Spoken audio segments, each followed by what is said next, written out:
गीता में अर्जुन को स्वयं भगवान कह रहे हैं कि उस परमेश्वर की शरण में जा, उसके लिए उन संतों के पास जा जो तत्वदर्शी हो। इसी प्रकार हजरत मोहम्मद को उनका अल्लाह कह रहा है कि कोई और पूर्ण परमात्मा है, उसको पाने के लिए उन तत्वदर्शी संत की तलाश कर। वो प्रभु कौन है, ये जानने के लिए कृपया अवश्य सुनिए जगत गुरु तत्वदर्शी संत रामपाल जी महाराज के अमृत वचन। होगा अच्छा कृष्ण जी तो रह गया और झूपड़ी भी खुशवाली, बालक बेरा ना कुछ पाओगे। बैठ गया एक लोग जाल के नीचे वृक्ष के तला बैठ गया, अरे एक लंगोट तन पर कपड़ा एक भी कोई ना। ने सोची शाम न बढ़ूंगा घर में, एक दिन में के देखेंगे दुनिया के कहोगी कृष्ण दौरा गया था सब ने बेरा। और उसने बेरा था उसकी घरवाली ने कि सुदामा जी आओगे विपर जी, और वो तो जमा चूक जाएंगे चौकड़ी ने जगह जाएंगे भूल ने, वो सोचेंगे ये मकान भी कहाँ गया। वो ध्यान में बैठी थी कि कब आवे। वो बैठ गया वृक्ष के नीचे, जब जाती है शाम के समय, रात्रि में आया था वो, कहने लगी कि चाल घर पे, और इसे बढ़िया बढ़िया कपड़े पहन रीवा भी नो खूब तिल चाल ला के गई। उसने सोचा या भी गई काम तो अब भाई मारे घर में पैरने के में था को नहीं, अलियो के काटा रोग तने ने बोली भगवान कृष्ण ने अपना महल बना दिया। महल बना दिया क्यों कर बना दिया महल, में तो वहां उसके साथ ही तो रह रहा था, आके उसने बना दिया। विश्वकर्मा आए थे यहाँ पे और धन भी दे गए, मौज माच रही अपनी। फिर भीतर बढ़कर बहुत रोया, ने बोला जी मैं तो पापी जीव था, मैंने गलत विचार करे आपके प्रति, आप जानी जान हो, क्योंकि 3 लोग के ये मालिक हैं, इतना सुख ये जरूर दे सकते। ये नहीं कह सकते कि ये कति नकार आ सकती है, लेकिन जो असली संकट है जन्म और मरण का, ये कोई ना काट सकते। और जो सबसे बड़ा दुख है, अब यहाँ पर भगवान कृष्ण को हमने ईश्वरीय शक्ति का प्रतीक माना, सुदामा का मकान बना दिया बहुत बढ़िया और धन दे दिया। इसके साथ साथ कबीर साहब की हम तुलना करते हैं भगवान की संज्ञा में। एक तैमूरलंग नाम का मुसलमान लुहार था, इतना गरीब था कि समय पर उनकी रोटी भी नहीं मिलती थी एक आधी बार। लेकिन पिछले संस्कार आत्मा घनी बढ़िया थी, कबीर साहब के हंस थे वह। क्या हुआ, उसकी मां बहुत भाग्यवान थी। उसकी मां बहुत भाग्यवान थी, कोई भी द्वार पा जाता तो आप भूखी सो जाती, अतिथि रोटी खवाया करती। एक दिन कबीर साहब वहां पहुंच जाते हैं। तैमूरलंग 15-16 साल की आयु का लड़का था, गरीब इतना था कि किसी गांव वालों की बकरियों का पाली जाता था, 6 महीने उसको अन्न दे देते थे, कुछ वस्तु दे देते थे। जैसे 6 महीना में पाली को पहले दाने कनक वनक हो जाती, वो दिया करते थे। अपनी भी एक आध बकरी ले रखी थी, कुछ दूसरों की चराया करते थे किराए पे।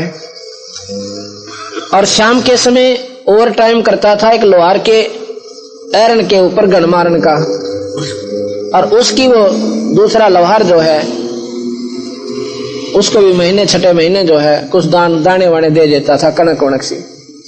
इतना टोटे में था बेचारा। माँ बेटा 2 थे, पिता था कोना। एक दिन कबीर साहब पहुंच जाते हैं, दोपहर का समय, तैमूरलंग खाना खा रहा है अपनी सूखी लुखी रोटी। कबीर साहब वहां जाकर बैठ जाते हैं। तैमूरलंग बोला महात्मा जी खाना खाओगे? कहने लगा भाई भूख तो लगी है, आगे तेरी सलाह देख लो। ने बोला जी तो मैंने रोटी खा ली, अभी घर से बनवा कर लाऊं,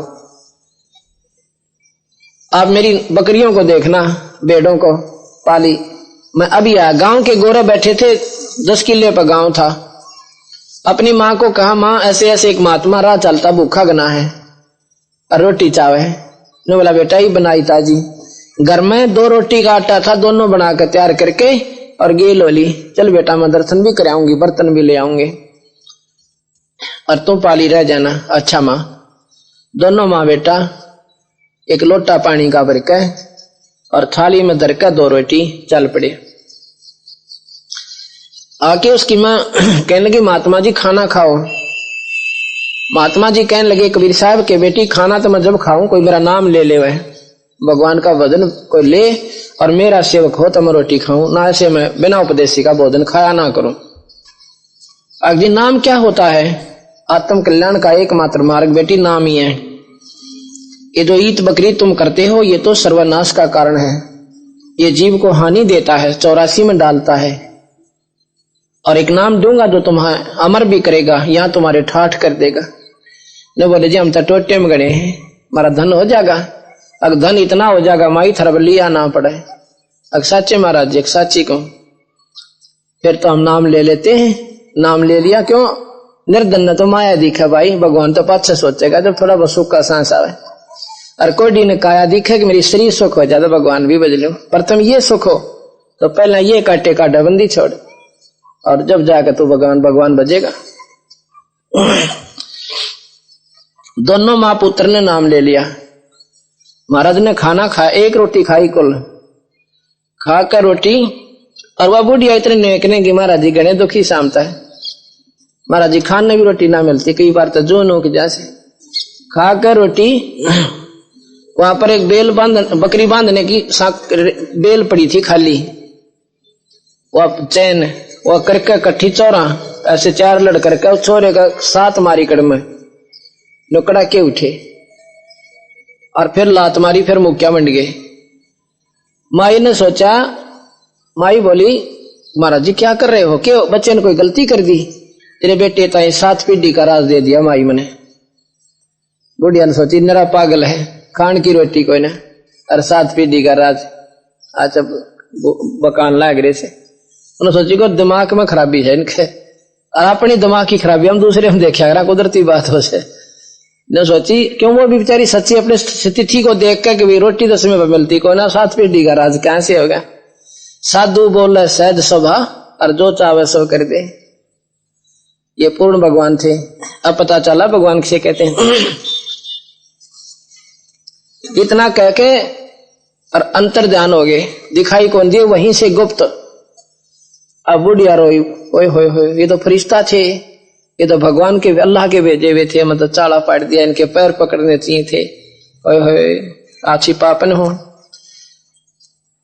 एक दिन क्या हुआ कि तैमूर लंग रात्रि के समय, शाम के समय ऐरन के ऊपर थोड़े मारा था घन, ऐसे लोहार के किराए पर जाता था, वहां पर बेचारा अपनी दाढ़ी करता था ओवर टाइम। उसने देखा कि उसके साथ में ऐरन के साथ से चीटियों का बिल, मैं तो नरी चीटी निकलाई, इतनी चीटी होगी कि काला हो गया वहां का स्थान नरा। और वो सोचने पर विवश हो गया कि इस छोटी सी कीड़ी के बिल में और इतनी कीड़ी कितना आ गई, भाई भगवान तेरा भी चाड़ा ऐसे। मतलब ऐसे एक अट्रैक्शन का कारण बना कि वो याद रहे। सपने में बंदी छोड़ दिखाई दी उसी रूप में जो रोटी खा गए थे।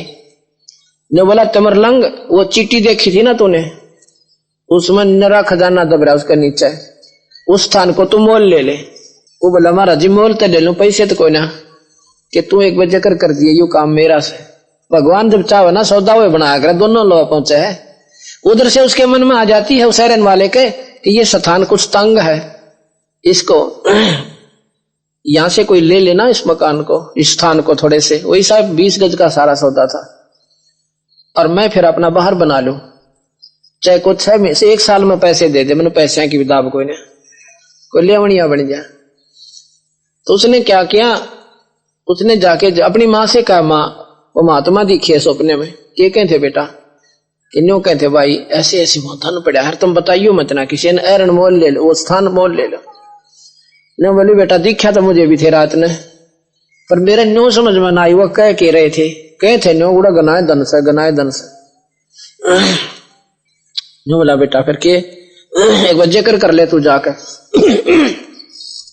उसने जाके जिक्र किया। न्यो बोला भाई पैसे कब देगा, ऐरन स्थान तो दे दूंगा, तेरे पास ब्यों तक होना पैसा का, अगर तेरा नौकर बनकर तारूंगा, चाहे कितने दिन में उतर दिया, 6 महीने में पैसे मैं तेरे पूरे कर दूंगा, और ना हुए तो मजदूरी आपके कर ही रहा हूं, और नहीं आपके स्थान को छोड़ दूंगा।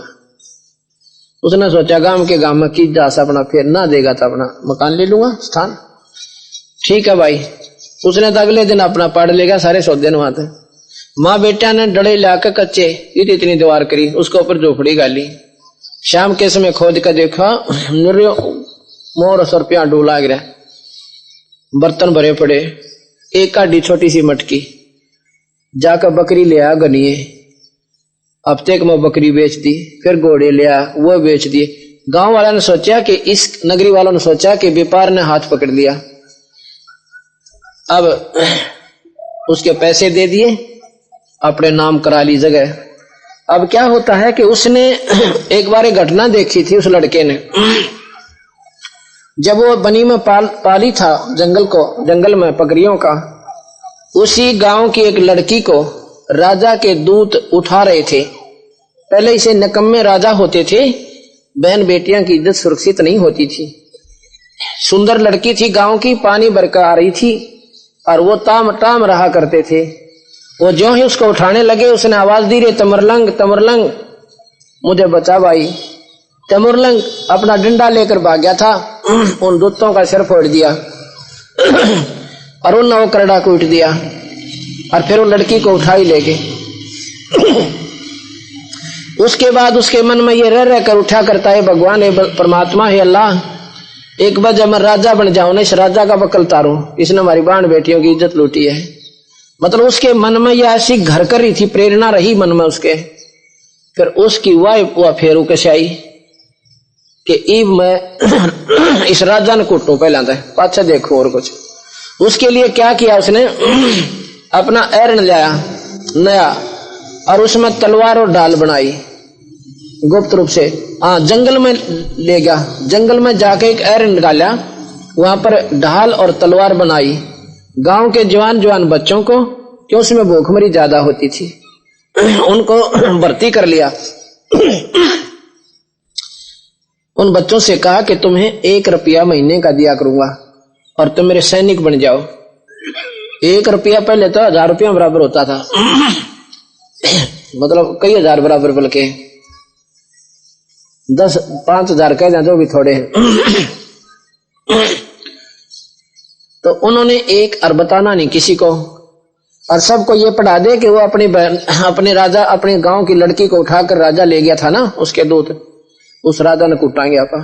सारे बच्चे हाँ बिल्कुल सही है, क्यों जवान बच्चे तो एक रस होया करे। वहां पर ढाल चलानी सिखाया, तलवार चलानी सिखाया। फिर उनको कहा कि अपने रिश्तेदारों को और बुला लाओ। आप अपने रिश्तेदारों के जवान मामा फूफी के सब ने इकट्ठे कर लाए, 1-1 रुपये में सब राजी होकर आगे, और किसी को नहीं बताना।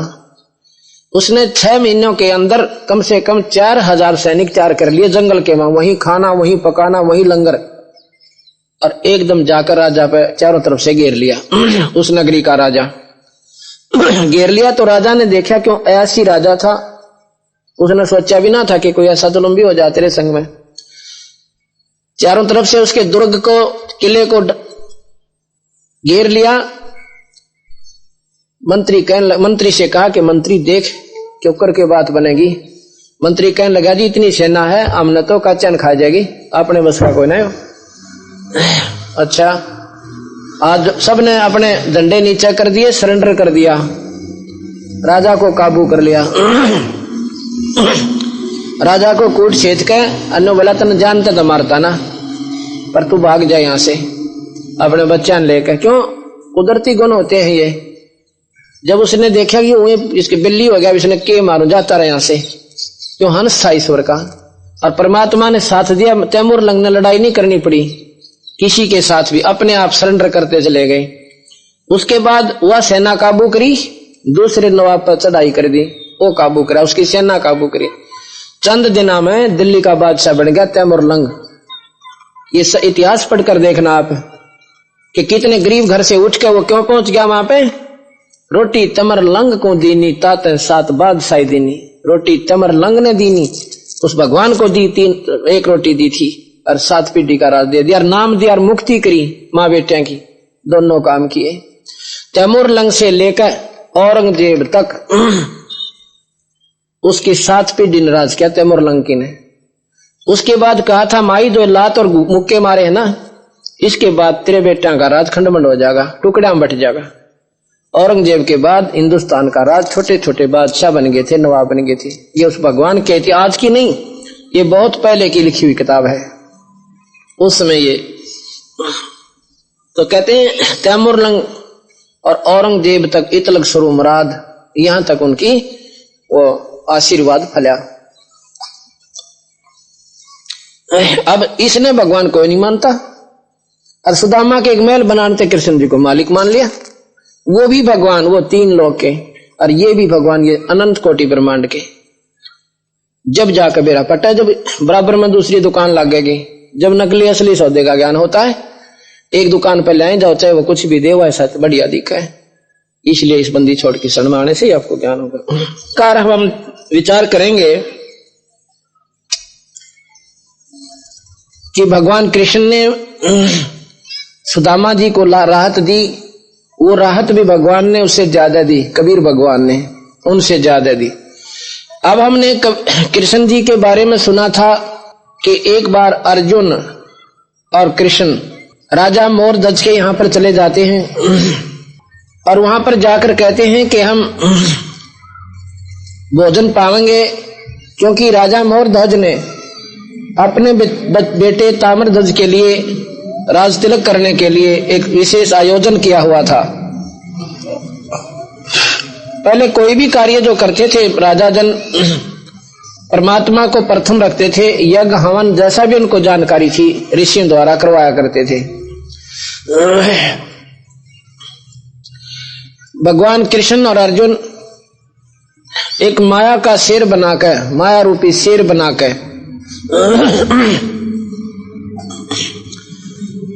मोरध्वज के बाग में पहुंच जाते हैं और राजा संत सेवी गना था, साधु का रूप बनाकर गए थे। जब सुना कि एक बहुत शानदार और सुंदर और अच्छी बातें बताने वाले संत आए हैं, राजा और रानी और साथ में उनका लड़का ताम्रध्वज नंगे पैरा भाग लिए। हाथ जोड़कर कहते हैं, ऋषिवर भोजन की सुनाओ कि भोजन पाएंगे भाई। ठीक है, अभी मंगाते हैं कि पहले हमारे शेर का भोजन खिलाओ और फिर हम भोजन पाएंगे। कहने लगे जी शेर को प्रथम खिला देंगे, क्योंकि यज्ञ में आए हुए संतों का आदर करते हैं, अनादर नहीं करें। वो कहने लगा कि ये मांस खाता है, अगदी मालूम है, अभी मंगाते हैं। मांस ये पशु का नहीं खाता, मनुष्य खाता है। अच्छा जी, मनुष्य मंगा देंगे, मनुष्य का मिल जाएगा। कि कोई पलदार ने मत पकड़ लेना कि तुम्हारे परिवार मत खाएगा एक को। अच्छा महाराज जी, जैसे आपका हुक्म। गरीबदास जी महाराज कहते हैं, महिमा की जय संत की मोर दज लख ले और सिर मांगे टाड़ा नहीं। महिमा की जय संत की तन मन धन सब दे और सिर मांगे टाला नहीं, मोर दज लख ले। मोर दज को देख लो, संत की इज्जत यूं करके देखा कोई संत होता है। अच्छा जी, अब यहां पर क्या था कि उसने ये कहा था कि जो आज इस शेर का भोजन बनेगा वो स्वर्ग में जाएगा, वो स्वर्ग जाएगा, क्योंकि इनकी आगे पाछे नीम तला, स्वर्ग तो ऊपर कोई ना होते किसी का भी। कहते हैं स्वर्ग में जाएगा जो आज इस शेर का भोजन बन जाएगा। अब भाई यहां पर विवेक लोभ शुरू होता है। गरीबदास जी कहते हैं, विवेक बैराग नाम है त्याग का 5-25 माही। अब लोभ और लालच करे तो ईसा करे। अब तीनों परमात्मा को चाहने वाली आत्मा थी, तो ताम्रध्वज उनका बेटा और रानी मोरध्वज की पत्नी ताम्रध्वज की माँ और साथ में मोरध्वज। उनको ये मालूम था यदि सिर के जाने से स्वर्ग प्राप्ति होती है और सिर को तो एक दिन हमारा जाना ही है, और इस तो बढ़िया मौका कब मिलेगा? आज यो शरीर खत्म हो, शेर का भोजन बड़े स्वर्ग मिले। अब तीनों के मन में बेईमाना आ गया। अब बेईमाना करे तो न्यू करे, इनको माए रखा लोभ लालच ने, पर ये लालच करे इस साइड वाला। ताम्रध्वज कहने लगा कि ऐसा है भगवान, मैं इस शेर का भोजन बनूंगा, लड़के को राज तिलक कर देते हैं, आप कृपा करो, और दोनों माँ बेटा राज करेंगे, मेरा फर्ज पूरा हुआ, मैं तो बोझ सो इनके ऊपर ही है। और मेरा सिर काटो और शेर न खवा दो। अब रानी कहने लगी जी ऐसी बात नहीं बने, देखो मेरे आगे मेरा पति मर जाए फिर मेरा क्या जीना रह गया, ऐसे नहीं, फिर मेरा कलंक लग गए। जो कहे विधवा का यो कलंक मैं उठना नहीं चाहती, और तुम पिता पुत्र राज करो, मेरा फर्ज पूरा हुआ, बच्चा आपका हो गया। अब मेरा सिर, मैं अपना भोजन और शेर को खिलाऊंगी, अपना शेर मतलब शरीर। अब ताम्रध्वज ने सोचा तू रह गया। ताम्रध्वज उनका लड़का कहता है पिताजी देखो मैंने माता पिता की सेवा तो कुछ करी कोई ना, आपके ऊपर बोझ ही बना रहा 17-18 साल तक, और आप बताओ तुम में से एक भी मर गया तो मेरा फर्ज अधूरा रह जाता है। माँ बाप की सेवा मेरे पर बनी कोई ना, तो मैं ऋण मुक्त कैसे होऊंगा। यानी अपने अपने तगड़मबाजी लावे, मेरा सूत बैठ जा मरण का। इसको ज्ञान कहते हैं, इसको जानकारी कहते हैं, विद्वान कहते हैं, और पूर्ण विश्वास कहते हैं संत की बात पे कि आज जो कह रहे हैं ये सच्ची बात है। आज जो भोजन बन जाएगा वो स्वर्ग जाएगा। वो कहने लगा महाराज जी मेरा नंबर ला दो, आप तो पिताजी मेरा फर्ज उतर जाएगा। कृष्ण जी कहने लगे भाई तुम तो ऐसा में तो लग गया ये भूखा मर जाएगा शेर को, ऐसा फैसला ना करते, चलो मैं फैसला देता हूं, अब जी आप कर दे निर्णय। कृष्ण जी ने कहा कि ताम्रध्वज अपने लड़के को, ताम्रध्वज लड़के को और इसके माता पिता दोनों आरे से काटे, आधा आधा बीचते हैं, और तब ठीक जब ये शेर खावे अगली जैसे आपकी इच्छा हुक्म। उसी समय नहा धोकर ताम्रध्वज को बैठा लिया, और एक तरफ पिताजी एक तरफ माँ आर्यपत सिर ने काटन लाएगी। जब आधा सिर कट लिया उस समय कृष्ण जी कहते हैं कि दा अंग तो इधर डाल दियो शेर के आगे, और बाया काम नहीं आवे, ये काल का होता है, इसने एक तरफ भगा देना। उस समय ताम्रध्वज की आंखों में आंसू आ जाता है लड़के की में जो कट रहा है। और इतने में कृष्ण जी बोले कि भाई मारा कोना काम ही तो रोन लग गया, मैंने ये कहा था आंखों में आंसू भी नहीं आने चाहिए तुम्हारे, रोगे तो यू शेर को ना खाओ, तुम फिर राजी होकर भोजन नहीं बना रहे। इतने में वो सिर पूरा कट लिया। ताम्रध्वज कहता महाराज जी मैं को ना रोता, मरता मरता बोला लड़का, मैं रोता हूं कि मैं शायद मैं ये रो रहा हूं कि मैं नीच आत्मा होऊंगा, घने माड़े कर्मों का, मेरा पाप का शरीर है जो कि आधा शेर को खिलाया जा रहा है, आधा यू बेकार होगा, इसलिए मैं घने पाप का जीव होऊंगा, इसलिए आधा शरीर मेरे को, आपने कहा ना आधा काम आओगा, यू किससे काम को ना, तो मैंने ये सोचा कि मैं पापी जीव था, पूरा भी काम ना आया आपका। इतने कहते कहते वो मर जाता है।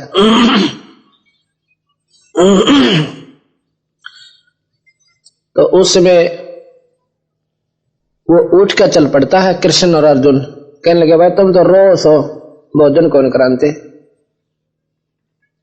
दोनों रानी और राजा चरणा में पड़ गए उन महात्मा के कि महाराज जी मैं कोई ना रो, बालक था, इन्हें बेरा कोई ना था, मन न काट दो, जाओ मत ना रूस के। रानी कहा जी मेरा नंबर ला दो, वैसे कति नहीं रो। बड़ा प्रसन्न हो गया, वापस आ बैठे और काट का रहे ने और लड़का जीवित कर दिया न्यू का न्यू। बोल सतगुरुदेव।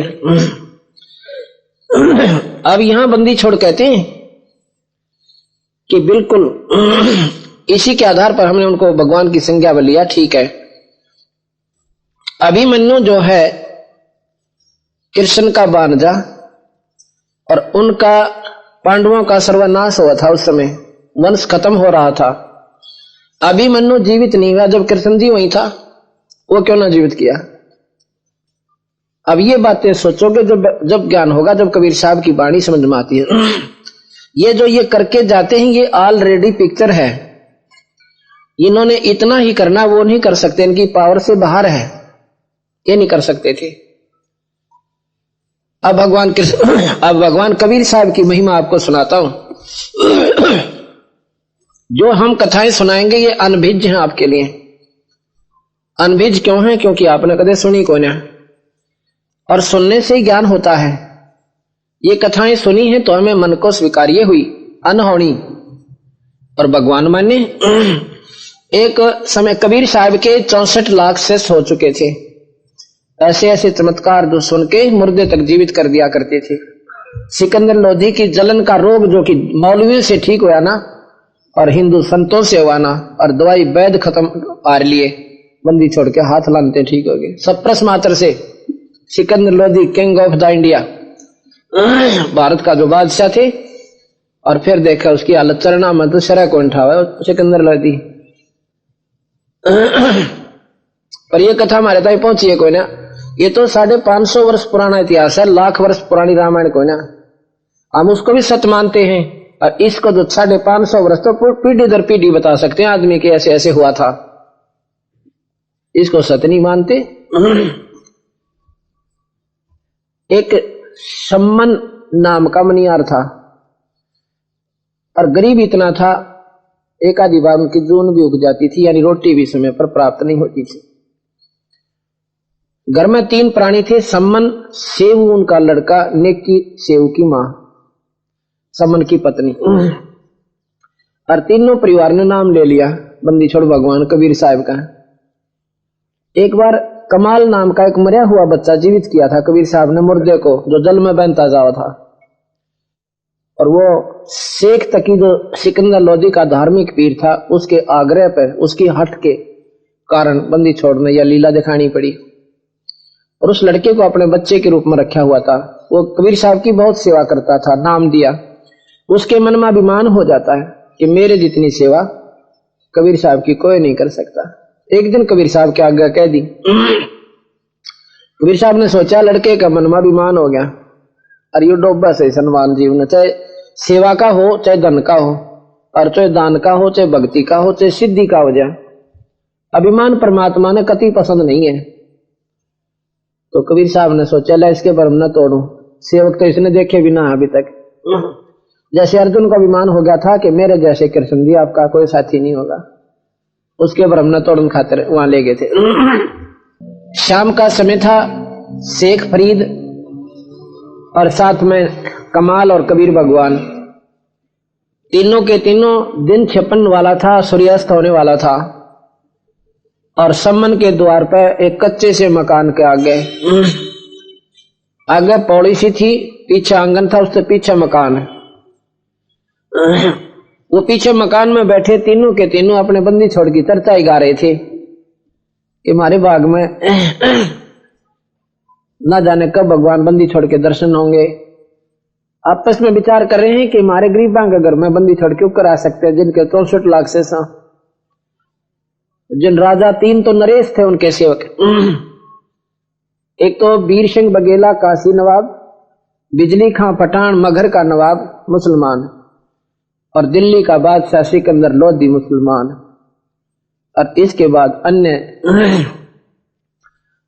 इसका यजुर्देव भी उनके सेवक थे, एक राजा था राव यजुर्देव। काफी इतने विचार कर ही रहे थे, इतने में बंदी छोड़ने जाकर बाहर से आवाज लगाई कि सम्मन सम्मन। और तीनों के एकदम कान खड़े हुए कि महाराज जी जैसी आवाज आ रही है। पर मन में सोचा हमारे कान बाज में विचार कर रहे थे ना, विचार कर रहे थे, सोच रहे थे शायद वैसी आवाज आई है हमारे द्वार पे, और वो परमात्मा क्यों करा सकते हैं। समय को नहीं उन दो रहे ना, आनत नाटक को ना, पर समय नहीं। इतने में फिर आवाज दी, भाई सम्मन घर पे है कोई? उसकी नेकी बोली महाराज जी खड़े हैं। आवाज उनकी नो की नो। सम्मन कहना महाराज जी की ताव थे। सेव ने देखा जाके कि महात्मा खड़े हैं 3, महाराज जी खड़े हैं 3 जने। लेकिन ने देखा ओहो ये तो महाराज जी, डांग ठोक दी सारे के सारा नांग उस पिछले घर माँ आंगन माँ कर पौड़ी माँ कर, और खड़े हो गए न कहे दीनदयाल आज कैसे आना हो गया, क्यों कर दया करी तुच्छ जीव की झोपड़ी पे। तीनों की आंखों में पानी भराया, मारे ओड बाग मारे घर पर भगवान आ गए। तो उस समय कमाल कहता है कि सम्मन महाराज जी को अंदर भी चालन की कहोगे, काले खड़े रहोगे। ओहो फिर जैसे सोपन सा टूटा, एकदम बाजे कोई बिछोना ले आया था के सम्मन तो उनके पास बैठ गया। नेकी अंदर घर में चली गई और इधर साइड में एक और गली लग गई थी, उधर से एक दूसरा गेट भी था उनका। तो सम्मन थोड़ी देर बाद से कहने लगा महाराज जी भोजन की सुनाओ। भाई भूख लगी है सम्मन, पैदल चल के आए हैं, भाई खाना खाएंगे जरूर। आके कहने लगा नेकी नेकी कहाँ, भोजन बना महाराज जी के लिए। कहने लगे जी घर पर दाना भी कोई ना, आटा को नहीं खत्म हो गया, एक रोटी का भी आटा को ना। कहने लगा तो किसी तो मांग ला, पड़ोसियां कहते हैं। जो बोली मैं 3-4 ग्राम गई हूं जिनसे मुझे उम्मीद थी कि वो आटा दे देंगे, तीनों नाट गया। क्यों नाट गए कि हम अपने बंदी छोड़ की महिमा गणी गाया करते। हमारे कबीर साहब ने मुर्दा जिंदा कर दिया, हमारे कबीर साहब ने सिकंदर लोधी की जलन ठीक कर दी, न्यू कर दिया। ये लोग हमारी हंसी करते थे, मजाक उड़ाया करते कि वो जुलावा क्या कर सकता है, वो बकावा बाउंडर पेल रखा। आज ये इस उद्देश्य से नहीं खाना दे रहे कि आज तो थारे कबीर साहब थारे कोठे भर देंगे, नहीं तो नगरी में कोई आटा 2 बार नहीं होता, 2 आदमियों का 3 का। लेकिन इस उद्देश्य से आज ये निकम्मेपन पा रहे हैं। जो बोले तू अपना चीर दरिया किसे ते ला, तेरा चीर ये कपड़ा ओढ़ना तार लूं और इसने दरिया किसी का गहने, इसके बदले तो दे देगा कोई। यानी बोले मैं इसको भी लेकर गई थी, ये 2-3 जगह तो फटा हुआ है, कोई ना लेता इसने। अब अपनी औरत का चीर तार का गुरु जी खातिर भोजन बनाना, इस चीर के ऊपर तो महाभारत होगी थी। और ये भी नहीं तो किसके लिए तेरा ओढ़ना तार का और अपने गुरु के लिए भोजन, अब सतगुरु खातिर भोजन बनवाए दो नहीं, वो भी फटा हुआ पाया।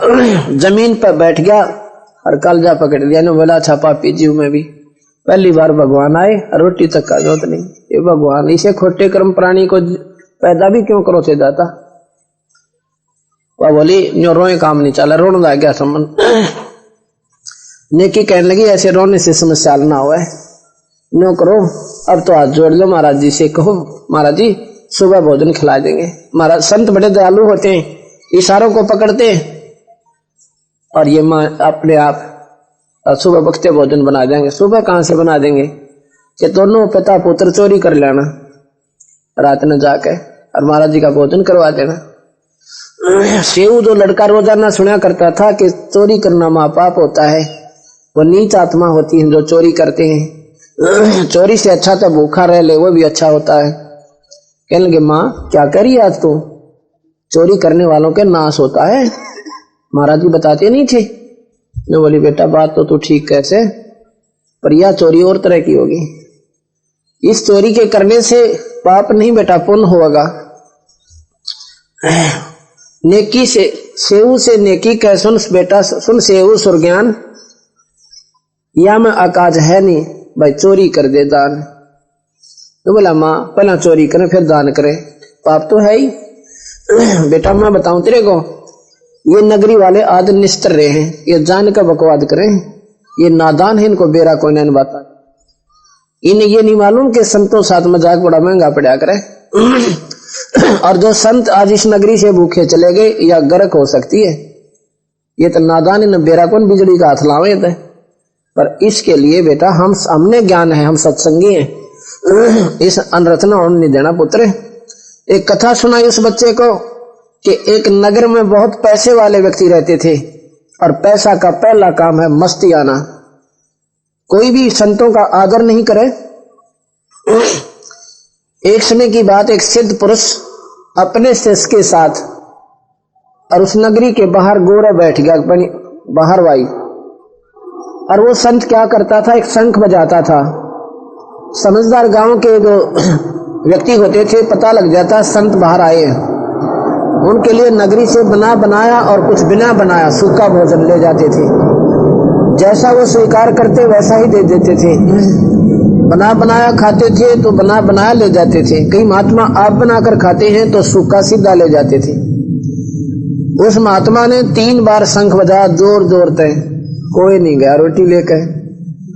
उसने अपना शिष्य भेजा कि जा पुत्र, ना सुना होगा, रोटी भोजन मांग लिया, भिक्षा लिया। लड़का लेकर झोली चल पड़ा। चारों सारे गांव में घूम लिया, जोन सा जाओ वही कहे कि करके खाया करो, करे बिना ना मिला है।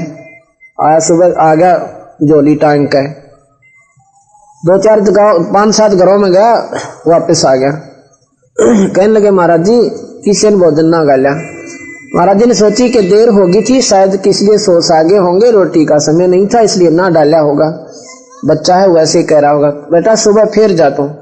सुबह फिर गया, सारे गांव में घूमया, जुलसा जाओ नौका मस्टंडे, करण की उम्र है तुम्हारी, करके खाओ, हमारे पलदार लग जाओ, कोई का खेत में काम करो। वापस आ गया। संत बोला भाई, जब वो वापस जा रहा था, एक बाहर वाई से एक कुम्हार का घर था, वह बहन विधवा थी, 2-3-4 बालक थे। वो देख रही थी कि महाराज ने रोटी तो मिला कोई इस गांव में थे। वो जब वापस आ रहा था दोपहर सुबह से 10-11 बजे 10-1 बजे से, उसने सोची कि मैं वो नो नहीं बोली कि हो सकता है छोटी जाति वालों के महात्मा लोग भोजन नहीं खाया करते, पर नो सोची कि ये बालक भूखा होगा। माँ ने औरत ने बच्चे की बड़ी चिंता बना कर, कुदरती बात हो, एक छोटा सा बालक मासूम 10-15 साल का, रोटी सामने भी ना मिली और पैदल चाल के आए होंगे कालिए। नो बोली महाराज जी नमो नारायण कहा बेबे के बात कि लगता है भोजन नहीं मिला, हकना को नहीं मिला, श्याम ने भी निकना कि मैं हूं ऐसे ऐसे कुमार के करते हैं छोटी जाति से, और मैं श्याम ने भी नहीं बोली, मन तक रहा था, और अब भी मैं इसलिए कह रही हूं कि भूख लगी होगी, आपने कहा माई मन तक घनी भूख लग रही से, मेरे पास ये भोजन बनाया है, अगर आप चाहो तो ले जाओ, मेरी जाति ये से। बोला ले माई गाल तो दे, गुरु जी आदेश देंगे तो खा लूंगा, और ना मान कहेंगे तो मैं बता दूंगा कि ऐसे ऐसे कुमार के घर ले ऐसे। वो डलवा ले गए, जाके कहने लगे पुत्र भिक्षा मिली, अगजी ऐसे ऐसे सारे गांव में तक घूमया, किसी नहीं आंबरी, बल्कि गाली देने लागे, डंडे ताई ठा लिए। और बाहर एक बहन थी विधवा बेचारी, और कुमार के घर पे ये भोजन जरूर करवा लिया। मैंने कहा था भी महाराज जी से बता दूंगा, आदेश देंगे तो खा लेंगे। ने बोला बेटा ठीक से भोजन पा, रोटी खा ली दोनों ने, और जाकर उस लड़की ने कह दे गांव छोड़ देगी, अपना सामान उठा ले जा। अब उस लड़के ने सोची ई पट्टन के काम हो गए, उस सन रोटी दी और उसी ने कहूँ गांव छोड़ दे। ने बोला बेटा बात सुन मैं बताऊं, उसको कह दे कि आज रात को या नगरी रहे को ना खत्म हो जाएगी, और उसके कान में बता दिए, किसी को बता देगी तो खैर नहीं है, अपना ठा ले जा गुदी डालने, और जहां जाकर रात हो जा रुक जाएगी, पूरा खाई तो बार बार बसेगी। ये आदेश है, ये मेरा वरदान है उसे। 68 का फल एक है द्वार संत जमाया, 68 का फल होता है साधु को भोजन खिलाना, पर साधु हो कोई।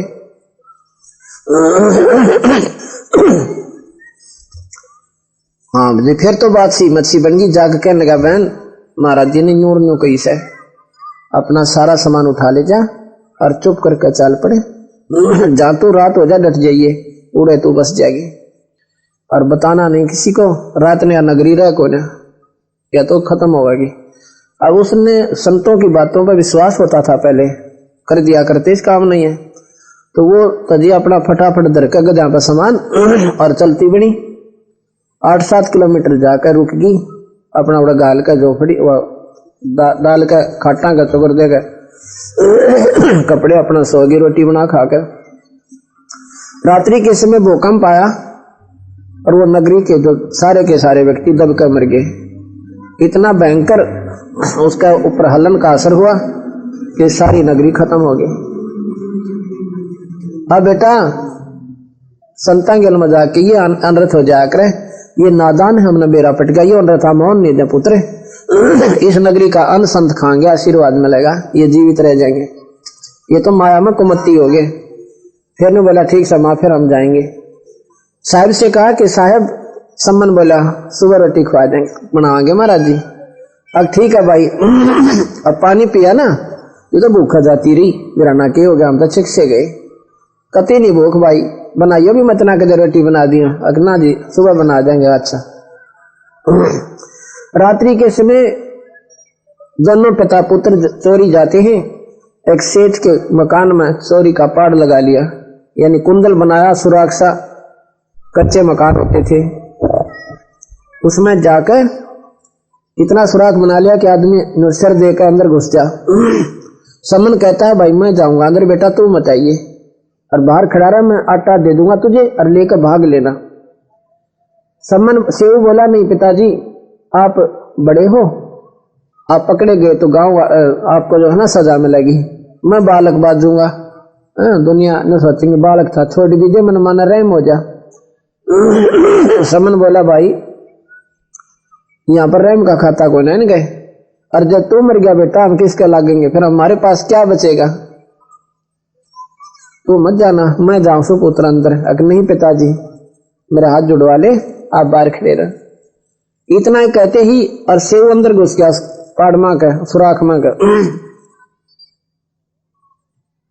तो समन बोला बेटा ज्यादा मत लेना, 2.5-3 शेर आटा बस, महात्मा महात्मा का एहतराम नहीं, मुंह बुलाओगे सन कह।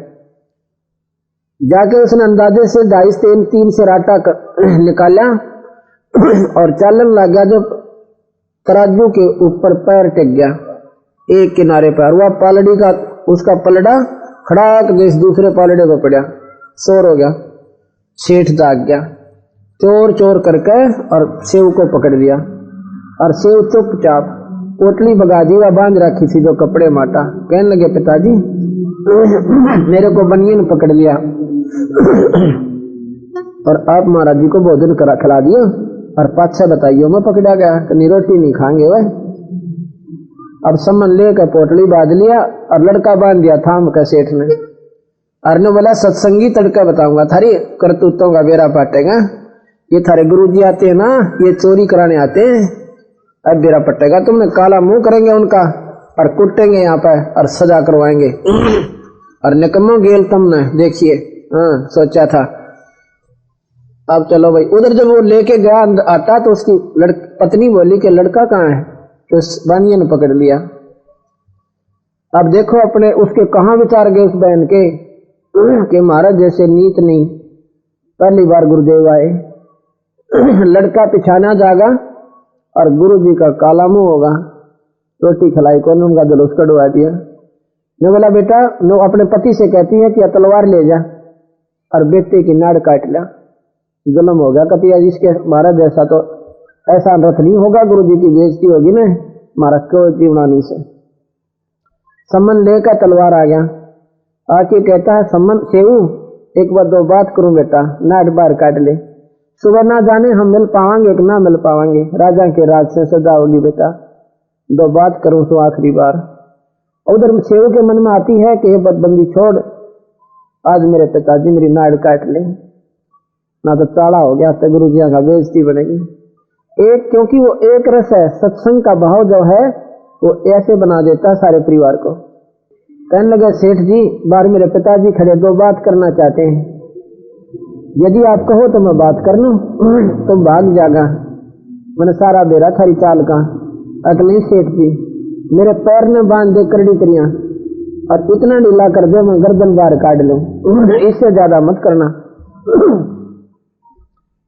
सेठ ने सोचा कि कौन सा गना चोरी कर रखी है, की बात हुई, शेर आटा ले गए 2 सर और कर दे ढीला, पैर ढीला कर दिया और सिर बाहर निकाल के अब हाथ में करद थी, पीछे लकोली और सम्मन ने अब बेटे की गर्दन के नहीं कट गया है, पीछे नाथ होगा आगे हुआ है को ना। तो सेव कहने लगा पिताजी कान कर ले ने, कहा मेरी नाड़ काट ले, अब चुकर काटे नाड़ के कंधे कट जैसे। मैं बोला पिताजी जब तू मेरा बाप है ना, आज मैंने बेरा फट जाएगा, मैं तेरा पुत्र हूं कि नहीं हूं, अगर मैं तेरा अंश हूं तो मेरी गर्दन काट दे, नहीं के मुंह दिखाओगे कल आप और गुरु जी गेला के बनेंगे। अब ये जो बात लड़के के मुंह से सुनी ना, एकदम गर्दन काट दी छोरे की और सिर न उठा लेगा, सिर को उठाकर नेक की कहीं दे दिया कि वो लड़के का सिर ने बोली पाख में लको दे, किसी बेरा ना पाता है, और बाकी का ऐसा किसी के पिछाड़ में कोई ना आवे। अन्य बोली तू वापस जा, छोरे की लाश बाहर पाओगी। वापस गया तो सेठ ने सोचा कत्ल हो गया, वो उठा कर लड़का दूर गिर गया, लाश अपने मकान से भी 5-7 मकान और दूर, अपना लीप लाप कैसा कर लिया जैसे चोरी कौन हुई। सेव गया, समन गया तो सेव की लाश पड़ी, ला के कंधे का उल्टा लिया, जाके कोने में कोठे में घेर के ऊपर बोरी रख दी और उसकी माँ रोटी बनावे। रोटी बना के कति आँखा मासू भी नहीं आने, महसूस भी नहीं होने दिया कि हमारा छोरा कटा पड़ा, एक का लड़का वो ही मरा पड़ा। तीनों महात्मा आकर बैठ गए, कबीर भगवान, कमाल और फरीद, तीनों आगे 3 दौड़ा में कटोरा में रोटी डाल दी। कबीर साहब बोले भाई 6 जगह कर दो, सारे इकट्ठे खावांगे आज तो प्रसाद बना के, कद कद इकट्ठे हुआ था। नहीं महाराज जी आप खा लो, हम तो रोज ही नहीं खावे हैं, आप कब खाओ हमारे अकनी भाई, जो गुरु का ऐसे करा उन्होंने 5 में कर दी। ने बोला भाई 6 में करो इनको। अब भाई उन्हें सोची कि जब बेरा ना पट जाए ना नहीं करेंगे तो 6 में डाल के अनु बोला तुम बैठो साथ में। अब दोनों बैठ गए। अब कबीर साहब कहते आओ आओ से जी मिलो ये प्रसाद प्रेम, भाई शीश कटा करें चौरा के और संता के न तक से।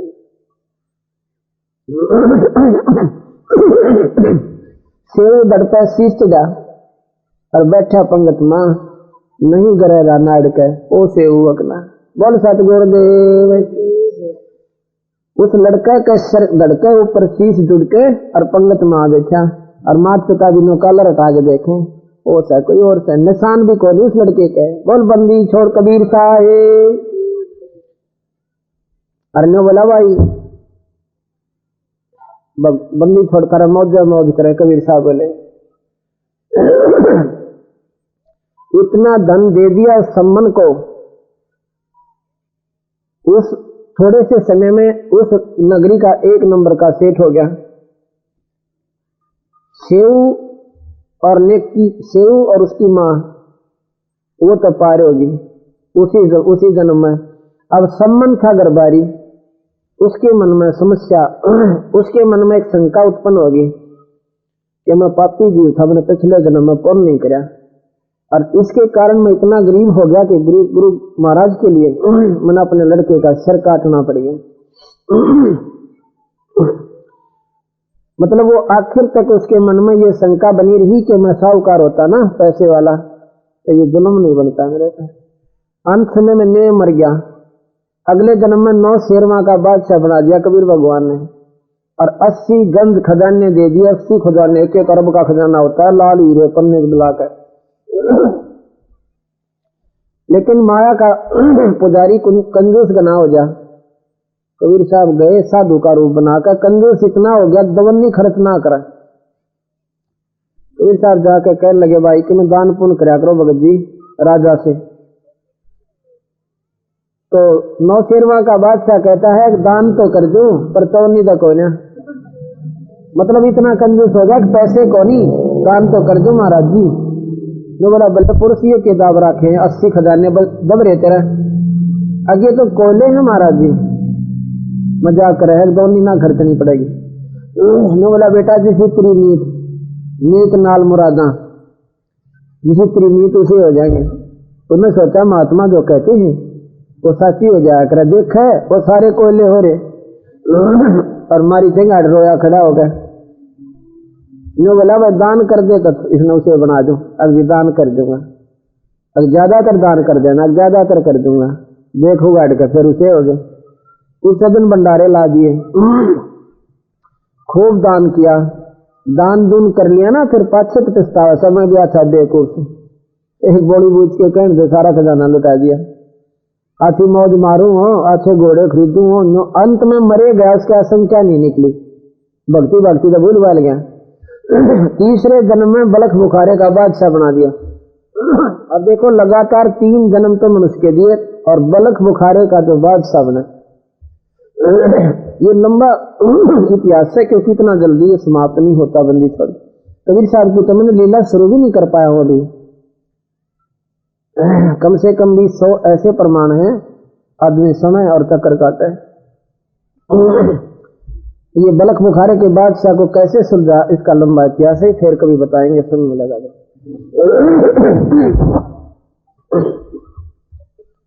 और भाई अपनी सतलों की साधना हमने करनी चाहिए और पूर्ण मुक्ति का हमने साधन बनाना चाहिए। अब आप देख रहे हो कि कबीर साहब भी भगवान थे और वो भी भगवान थे। कोई तो 10,000 लोन मंजूर कर सके और एक लाख कर दे, अरे कैसे हमें करोड़ कर दे। ये पावर्स होती हैं, उन्होंने की उनकी निष्क्रिय पावर बताई है, ये भी कर सकते हैं और ये जो चाहे सो कर सकते हैं। इनकी पावर सीमित है, भगवान ब्रह्मा विष्णु महेश की, इनकी असीमित पावर है, अनबाउंडेड है।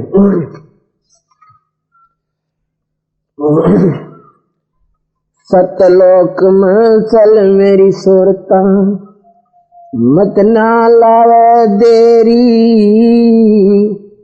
साच कहूँ ना झूठ रती भर, तू बात मान ले मेरी। सतलोक में चल मेरी सुरता, मत ना लावे देरी, साच कहूँ ना झूठ रती भर, तू बात मान ले मेरी। प्रथम जाना सत्संग के माहे चर्चा सुनना, आत्म ज्ञान की, और सुन के सत्संग जागी नात तू पूछ सवान की।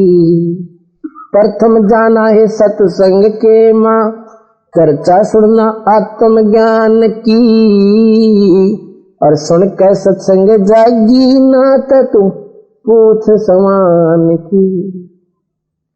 तीर्थ व्रत या पितर पूजा को न किसे काम की, लेकर नाम गुरु से भक्ति कर कबीर भगवान की।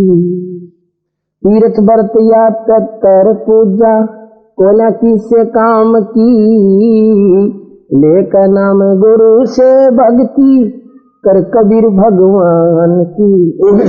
मत ना सुनना इस मन शैतान की, यो चौक से गल घेरी, सच कहूँ ना झूठ रती भरे, तो बात मान ले मेरी।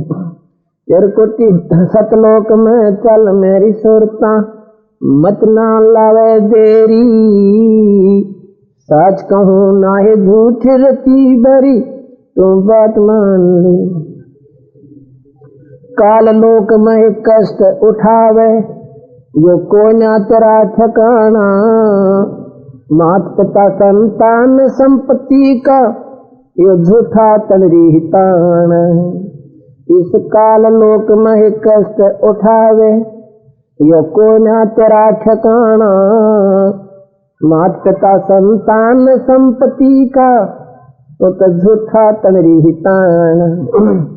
जाप अजपा मिल जावे फिर सुमरण में मन लाना, सार शब्द तेरे काटे बंधन आकाश से उड़ जाना।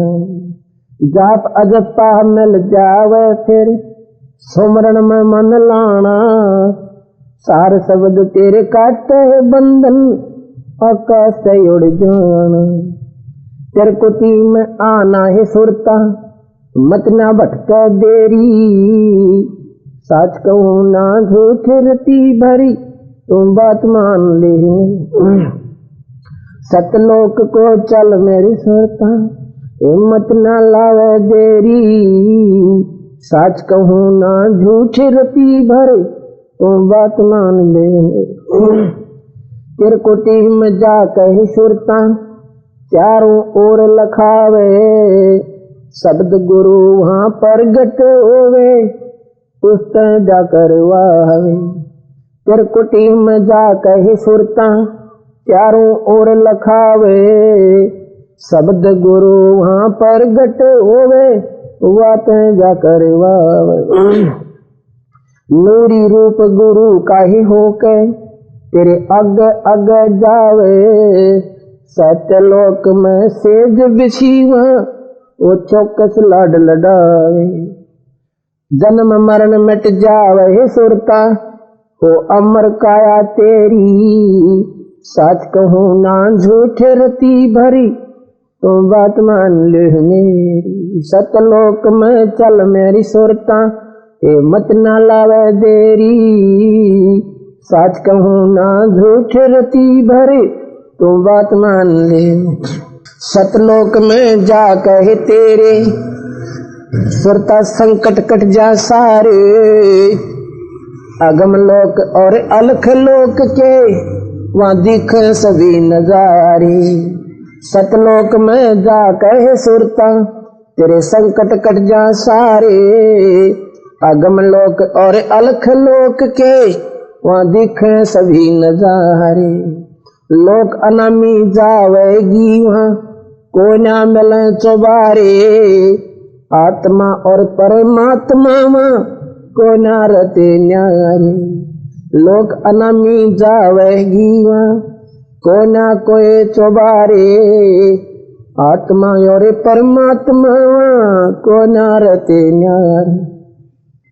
रामपाल प्रीतम प्यारे की आत्मा वहां पूर्ण आनंद लेरी, सच कहूं ना झूठ रती भरे, तू बात मान ले मेरी। सतलोक में चल मेरी सुरता, ए मत ना लावे देरी, सच कहूं ना झूठ रती भरे, तू बात मान ले मेरी। सत साई।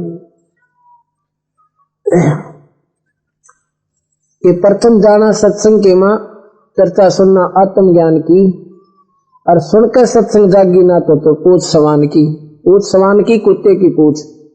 कहते 12 वर्ष तक नलकी में डाल कर रखी मांस नली में, और काटी जब नो की नो टेढ़ी पाई, वह सिद्धीकरण के लिए डाली थी। फिर तो ऐसी है, अगर सत्संग सुनकर भी आत्मा में सरनाटा नहीं उठा तो कुछ नहीं फायदा फिर तेरा यहाँ जीने का। मनुष्य नहीं पत्थर हो तुम। फिर बताती हूँ कि तीर्थ व्रत और पितृ पूजा ये कोई ना किससे काम की। ये तो 84 का पक्का ठेका ले रही है ठोकरगी, और लेकर नाम गुरु से भक्ति कर कबीर भगवान की, और भगवान की भी मत नहीं बनेगी बात है। और मत सुनना मन शैतान की, चौकस गाल है गेरी। काल लोक में कष्ट उठावा ये कोई ना तेरा ठिकाना, यानी अपना स्थान है। अपना स्थान सतलोक है, वहीं जाकर हम सुखी होंगे जिस सुख को ढूंढ रहे हैं। ना राज में सुख, ना स्वर्ग में सुख, ना बेटा में सुख, ना बेटिया में सुख, और ना संतान जायदाद में सुख, और ना राज में सुख। राजा जितना दुखी नहीं धरती पे, हमने घना सुखी दिखे।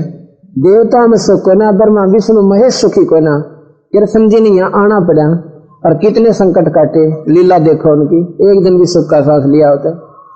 हमारे लिए वो महान दिखे, लेकिन सुखी कोई नहीं। यहाँ पे सुख है सतलोक में, वहां पर हमारा ऐसा जन्म होगा जैसे यहाँ हो गया, देव शरीर में लगा, इन देवताओं से बढ़िया होगा।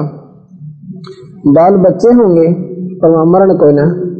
हम मरना नहीं चाहते। क्यों नहीं चाहते? कि हम उस लोक से आए हैं जहां पर कभी मरते कोई ना। हमने क्यों करा ना मरा है? जब पता होती मर रहे हैं फिर भी नहीं मरना चाह रहे, क्योंकि हम ऐसे लोग से आए थे जहां प्राणी मरते कोई ना। अब वो डुकलाड़ा मारे, यहाँ कुछ भी कोई ना। यहाँ ना देवता स्थाई, ना ब्रह्मा विष्णु महेश स्थाई। इनके उपासक स्थाई कैसे रहेंगे? या चमड़ी टूटती देख चाड़ा पाट रहा।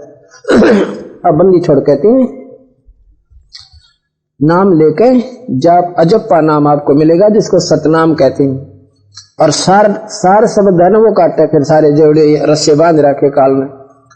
और फिर कहते हैं त्रिकुटी में आना, कदे फिर बेरी जा खड़ी हो, हाथ हम पूजन खाते थे, फिर वहां मत जाना बोले कभी।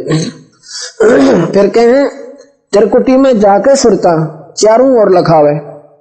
ये वो कॉमन एयरपोर्ट है, जैसे इंटरनेशनल एयरपोर्ट होता है, वहां जावे, अपने नंबर का जहाज ढूंढे, कौन सा नंबर मिल रहा है हमने, वहां पर बंदी छोड़। कबीर साहब सतपुरुष नूरी कहते हैं, नूरी शब्द गुरु शब्द रूप में वहां प्रकट होंगे आपके सामने। और नौके फिर उसने ब्याह करवा, उसका पल्ला पकड़ ले, छोड़िए मत, ना चाहे कितने कभी बोझड़ा में कह जा, और चाहे वो राई जा, उसको छोड़ना नहीं है तने। इसको कहते हैं ब्याह करवाना। और नूरी रूप गुरु का होकर तेरे आगे आगे जावे, सतलोक में सेज बिछी वहां चौकस लाड। वहां असली सुखता में वहां आत्मा और परमात्मा का